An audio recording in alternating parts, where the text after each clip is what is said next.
R$11. Soltou as ações a R$11, chegou a R$1,80. Como um papel como esse vai integrar uma carteira de dividendo? E eu fico feliz que houve esse crescimento, porque na realidade esses papéis que a gente comentou, realmente eles são papéis que produzem e oferecem um bom dividendo. Aqueles que me ouvirem, pode ser que vão para frente. Que não ouvir, vão para trás. Fazer o quê? É o que eu posso falar para todo mundo. Tomara que todos sigam a trajetória que eu segui e possam futuramente falar o que eu estou falando agora. É o que eu gostaria que todos fizessem. Em 2023 e 2024, eu comecei a fazer uma substituição. Hoje eu tenho uma posição boa de Vibra, né? Que eu tinha 3. Vibra, Cosan e Ultrapar. Então eu eliminei a Ultrapar. Tá entendendo? Eu andei comprando mais. Eu tinha uma posição bem modesta de AES Tietê. Quando mudou para AES Brasil, eles mudaram a estrutura da empresa. Eles tinham, por exemplo, uma base acionária de 3 bilhões e 600. Eles diminuíram essa base acionária para 600 milhões de ações. O que vai acontecer? Se ela desse um lucro, vamos supor, de 100 mil reais, ela ia ter que ratear esse lucro em 3 bilhões e 600 milhões de ações. Agora, se ela der um lucro de 100 milhões, ela vai ratear entre 600 milhões só. Mas eles fizeram uma coisa que o brasileiro, o analista brasileiro não dá valor, tá entendendo? Começar a investir em eólica solar. Então o que vai acontecer? O dividendo vai crescer? Não, tá entendendo? O dividendo não vai crescer. Ele vai ser o mesmo. Só que o rateio vai ser mais significativo. Por quê? Porque ela reduziu a quantidade de ações. Eu estou comprando agora a Caixa de Seguridade e eu andei comprando também ações de uma outra empresa chamada Auren. Já fiz uma posição boa também. Hoje ela está 13,50 parece hoje. Só que agora em 2023 ela deu R$3 de dividendos, né? Então é uma das minhas rendas fixas. A Auren é uma da renda fixa, não é renda variável. E outra, ela tem um compromisso, né? Por exemplo, ela tem um compromisso, primeiro para distribuir dividendos para uma organização que tem no seu DNA receber dividendos, que é a Votorantim. E outro, um fundo de pensão canadense, diferentemente do que fizeram alguns bancos. Por exemplo, você sabe qual é a base acionária do Bradesco? Mais de 10 bilhões. Quase 10 bilhões e 700 milhões. Se você paga 25% do seu resultado, quanto você precisaria dar de resultado para contemplar 11 bilhões de ações? Então você pega 11 mais 11 dá 22, e aí são 50%. Mais 11 dá 40 milhões. O banco tinha que dar um lucro de 40, 45 milhões, né? Para poder dar o quê? R$1. Para poder dar R$1. Ele não vai dar isso, não é? Eu tenho colocado Caixa de Seguridade. Seguro, né? Eu acho que a Caixa tem um potencial muito bom de consolidar essa empresa através do seguro que ela desenvolve, né? E ela está performando bem. Eu acompanho os resultados trimestrais e os resultados trimestrais estão evoluindo bastante, né? Todo financiamento de casa própria tem um seguro. Então eu interpreto que, como tem acontecido uma série de movimentos positivos na área imobiliária, eu acredito que ela deva performar bem. Eu só compro quando ela cai. E lamentavelmente não está caindo, né? A gente fica chateado, mas tudo bem. Eu compro a ação para receber o dividendo e torço para ela cair, porque aí eu compro mais. Então são posturas distintas, né? Talvez eu seja o único no país que torce o mercado cair. É por isso que eu sou bem sucedido, porque eu sou ao contrário de todos, né? E é o que o mercado me ensinou. E eu tento passar esse ensinamento para o pessoal, mas eles não querem acreditar. O que eu posso fazer? Não posso fazer mais nada, né? E eu tirei, por exemplo, ações de uma empresa que praticamente paga um dividendo pífio, que é a Eletrobras ON. Eu tenho Eletrobras PN, que é o que paga dividendo. Eu tirei também Itaúsa, é isso? E eu também vendi as minhas ações da Itaúsa, porque a Itaúsa é uma holding, não é isso? E o melhor papel que ela tem na sua carteira se chama Banco Itaú. Só que aí ela começou a comprar ações de outras empresas que eu não achei um bom negócio. Por exemplo, ela andou se associando para comprar chinelinho. Entendeu? Então ela comprou um produto de chinelinho. Não, mas ela fez uma parceria, se não me falha a memória, com uma empresa de distribuição de gás. E ela fez também uma parceria com a CCR, parece. Então eu achei que essas parcerias, porque tanto a Alpargata como a empresa que ela comprou de gás, como a CCR, eles pagam um dividendo pífio, tá entendendo? Então nunca irá aumentar o dividendo dela. Então eu peguei e vendi. Com isso eu comprei outras, é claro, né? Outro papel que eu tirei da minha carteira, que foi passando para outros, né? É a Sabesp, tá entendendo?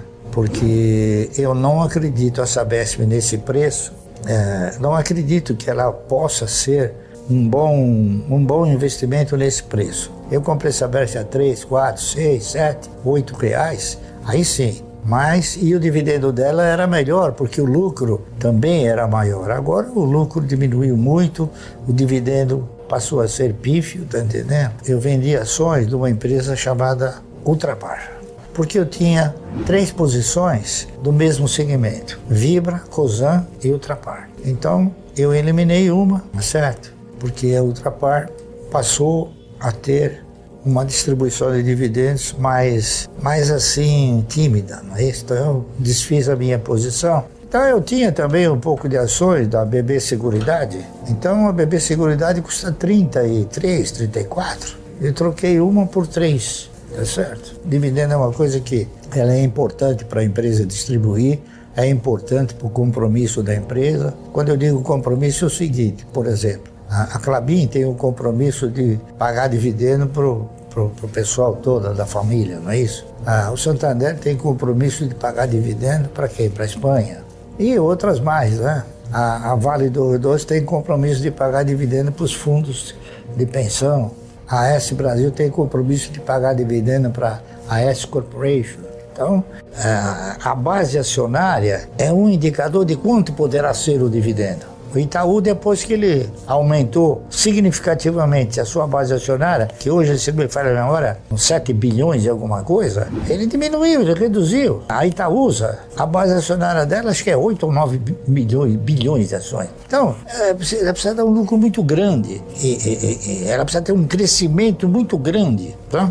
Para poder remunerar bem. E eu fico feliz que houve esse crescimento, porque na realidade esses papéis que a gente comentou, realmente eles são papéis que produzem e oferecem um bom dividendo, não é isso? Então, eu acho que eu me sinto até feliz por muita gente ter escutado o que eu falo, porque na verdade faz parte da minha carteira o Banco do Brasil, né? Desde 1971, 72.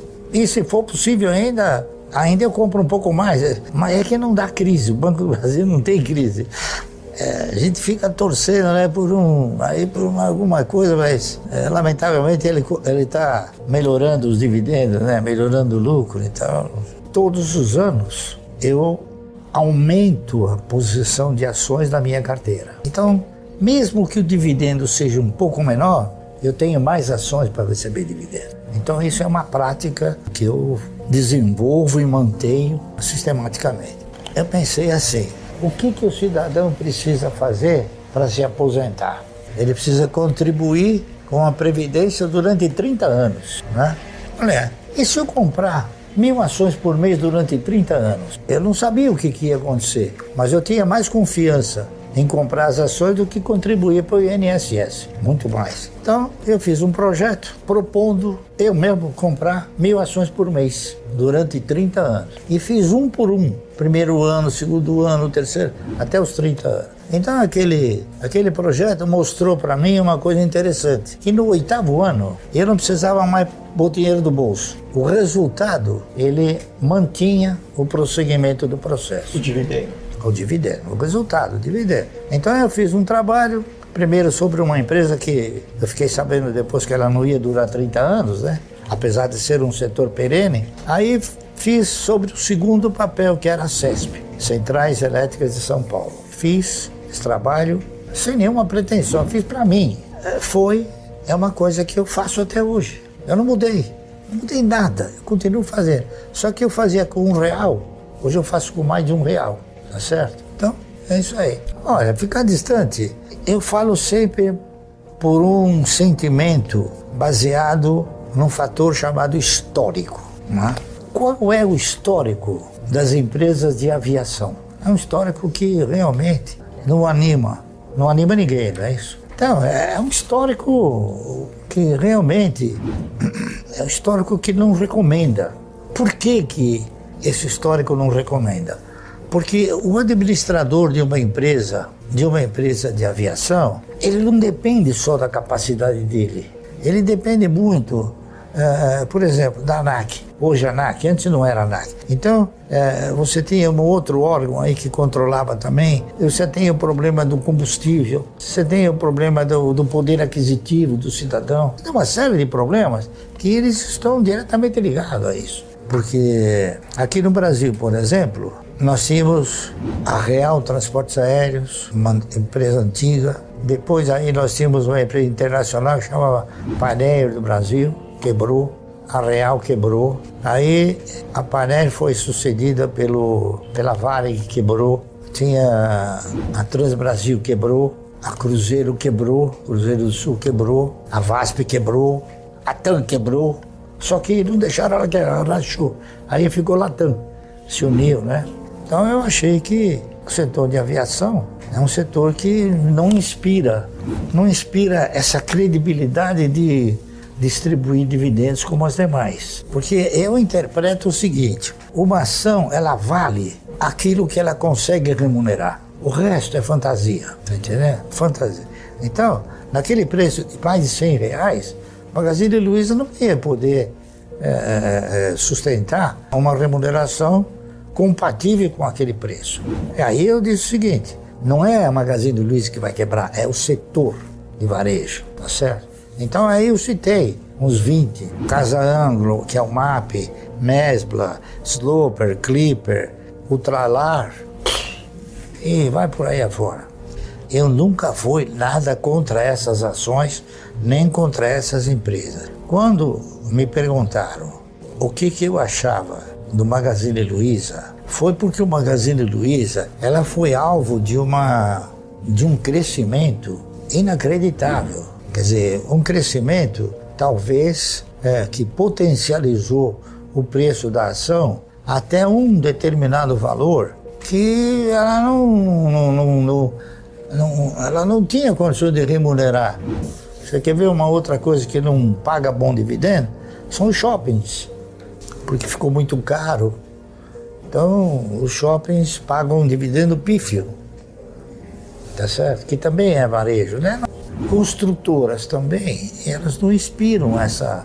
Porque a construtora ela não tem patrimônio. Ela não tem patrimônio físico. Não é que nem a Klabin, que tem um patrimônio físico, que ele é Suzano, né? E aí, tudo aquilo que é passível, né, de um problema, eu fui exorcizando. Então, construção, onde há turismo, então. Qual é o histórico das empresas de turismo? Todas elas quebraram. A maior que funcionou até pouco tempo atrás, na Inglaterra, quebrou também. Então, a CVC quebrou também. Só que o grego pegou e comprou de novo a CVC, né? Ele vendeu, agora ele comprou de novo. Aí ele acabou comprando, porque ele fez uma injeção e ficou dono de novo, né? E é isso aí. Então o que acontece? O mercado me ensinou uma coisa interessantíssima que as pessoas são difíceis de assimilar. Eu assimilei rápido. Dividendo você ganha por quantidade possuída. Então, se você tem como certo que uma empresa vale por aquilo que ela remunera, se essas empresas não remuneram, é óbvio que eu não vou comprar. Tá entendendo? É óbvio que eu não vou comprar. Mas você sabe o que aconteceu? Aconteceu um negócio interessante. Eu acho que para você ser fiel, como eu sou, eu precisei ter alguns aprendizados. Você sabe por quê? Olha, você vê, o meu patrimônio, e é interessante, uma coisa que o mercado me ensinou também, você veja que eu nunca falo que o mercado me ensinou. O mercado me ensinou que você tem que exorcizar o patrimônio. O que é isso? Por exemplo, a minha carteira de ações já chegou a ser 5 bilhões. Aí ela caiu para 4. Perdi 1 bilhão? Não vendi. Tá entendendo? Ao contrário, eu pegava isso de dividendo, agora eu pego isso com a mesma carteira. Então, eu acredito que um dia ela vai chegar lá de novo. Por quê? Porque um dia o mercado vai subir, que nem subiu há um tempo atrás, que a coisa foi um absurdo, né? Coisas, entendeu? Então, às vezes eu vejo o camarada compra uma ação por R$1, ela vai a 90 centavos, o cara se puxa os cabelos, ó, já estão perdendo. Está perdendo o que? Mas o cara não vendeu. É um absurdo o cara falar que está perdendo, né? Então esse cara que procede dessa maneira não é um investidor, ele é um especulador. Ele comprou a ação para que ela suba e ele venda. A minha meta é o dividendo, tá entendendo? E essa meta, ela depende do quê? Ela depende do resultado das empresas. Além do resultado, depende de uma série de circunstâncias, não é isso? Mas mais especificamente do resultado. Então, por exemplo, eu quando era moço, eu queria ter uma Mercedes. Até que eu comprei a Mercedes. Quando eu comprei a Mercedes, eu falei, não, isso aqui não é... Ela te trazia tanta preocupação que acabou não sendo uma satisfação, um pesadelo. Pô, e se quebrar isso, não sei o que lá. Porque eu morava num prédio. Eu morava num prédio aqui de frente ao Hospital Oswaldo Cruz, na rua João Julião. E os prédios antigos não tem sacada. A janela já... Olha, e tinha o filho de um médico. Nossa, que ele era um terror de menino. Ele devia ter uns 8 ou 9 anos. O camarada, capaz de fazer cada coisa. E o pai dele falava, eu não posso matar o garoto. Ele abria a janela de frente para a rua e urinava na rua. Um terror de menino, entendeu? Ele fazia coisas do arco da velha. Arriscava carro, quebrava vidro. Falei, pô, eu com a Mercedes lá, falei, esse cara vai acabar, né?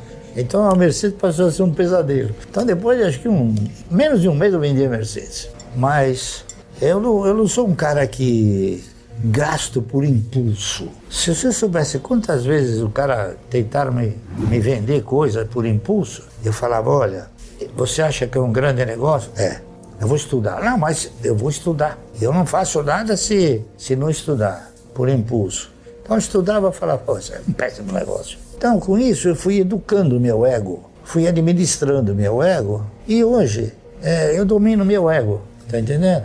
Então, em algumas ocasiões, você perguntou das metas, né? A meta talvez possa ser mais importante, a meta de aumentar a posição, do que aspirar o dividendo, porque o dividendo virá de qualquer maneira, tá certo? Então, você aumentando a quantidade de ações, não há dúvida nenhuma que o seu dividendo vai subir. Porque eu tenho, inclusive, dito assim, camarada que tem uma ação, ele ganha uma vez o dividendo. Se eu tiver uma ação, eu vou ganhar uma vez só. Se eu tiver 1000 ações, eu ganho 1000 vezes o dividendo. Se eu tiver 1 milhão de ações, eu ganho 1 milhão de vezes. Então, a essência está em você receber mais dividendos tendo mais ações, tá certo? Então, o que eu fui sentimentalizando na minha vida, eu fui respeitando como um aprendizado. E esse aprendizado eu pratico, respeito, tá certo? E vou vivendo a vida, assim. E com isso eu estou com 85 anos já. Então muitas pessoas já me propuseram negócios, né? Ou você não quer ser meu sócio? Não quero. Pô, Márcio, mas eu tenho um bom negócio. É bom negócio? Me diga uma coisa, me dá mais de 100 mil por dia? Não, então não é um bom negócio para mim. Para você é, mas para mim não é.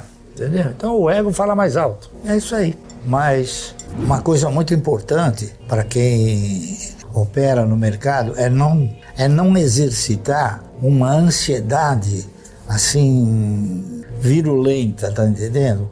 O cara ter a necessidade, aquela ansiedade. É ter paciência. Então eu sempre digo o seguinte, que 2 elementos muito importantes para o cidadão administrar são: primeiro, disciplina.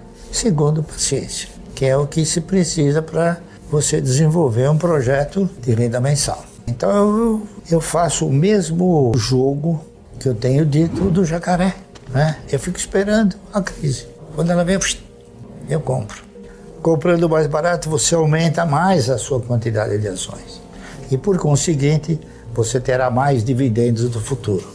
Entendeu? É o que eu posso falar para todo mundo. Tomara que todos sigam a trajetória que eu segui e possam futuramente falar o que eu estou falando agora. É o que eu gostaria que todos fizessem. A minha missão eu cumpri. é transmitir. Se o cara quiser aprender, amém, né? Tem gente que duvida disso aí. Como tem gente que duvida, acho que eu não fumo charuto, mas tinha que acender charuto com nota de $100. Isso aí é jogar dinheiro fora, né? Então, isso é uma coisa que eu não faço, desperdiçar recursos, né? Eu acho o seguinte, eu gostaria que vocês examinassem o seguinte. Primeiro, a minha filha, é isso, a quem eu sempre dediquei os maiores esforços para que ela fosse sempre uma conquistadora. E eu tenho a sensação, a certeza, eu diria até, de que ela orientará vocês também a serem conquistadores. Porque o que vale numa pessoa é aquilo que ela conquista, né? Não é aquilo que ela ganha, é aquilo que ela conquista. Porque quando você conquista, você aproveita e você tem um sentimento de valor, você sabe quanto custou aquilo. Quando você ganha, você não dá valor, o mesmo valor do que quando você conquista, não é? Então a conquista, o sentimento de conquista é um sentimento muito valioso. E esse sentimento eu tenho absoluta segurança que ela procura e vocês todos procuram transmitir para todos aqueles que se aventuram a fazer e a seguir a orientação que vocês determinam.